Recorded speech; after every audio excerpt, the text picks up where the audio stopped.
Assalomu alaykum hurmatli dehqonlarimiz, hurmatli kuzatuvchilarimiz. Sizlar uchun Amir Agro firmamizda mavjud bo'lgan makka jo'xori urug'lari haqida ma'lumot berib o'tmoqchimiz.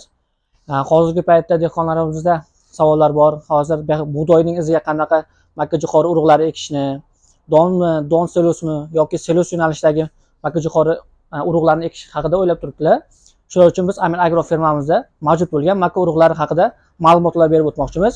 Birinchi bo'lib biz sizlarga Kasset firmasining M16G29 navli makka jo'xori urug'i navini tavsiya etamiz. Bu makka jo'xori urug'imiz Turkiya davlatidan keltirilgan bo'lib, u selos yo'nalishi bo'yicha ekiladigan makka jo'xori urug'imiz hisoblanadi. Buning kuni 100 kunda tayyor bo'ladi va undan keyingisi Kasset firmasining 8716 navli makka jo'xori urug'i hisoblanadi. Bu urug'imiz don selos yo'nalishi bo'yicha ekiladigan makka jo'xori urug'i hisoblanadi. Bu makka jo'xori urug'imiz 120 kunlik makka jo'xori hisoblanadi. Bundan keyingisi esa Amazon kompaniyasining ZP 873 navli makka jo'xori urug'imiz hisoblanadi.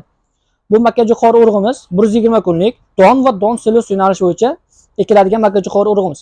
Buning gektariga o'rtacha don olinadigan bo'lsa 12 tonnadan 18 tonnagacha makka jo'xori olishlaringiz mumkin. Bo'ylari 4 metrgacha bo'ladigan makka jo'xorimiz hisoblanadi.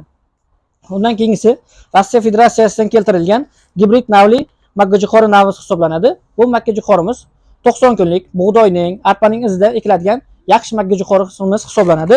Bu makka jo'xorimiz ham don va don selos yo'nalishi bo'yicha ekiladigan makka jo'xorimiz hisoblanadi. Bo'ylari 3-3,5 metrgacha bo'ladi.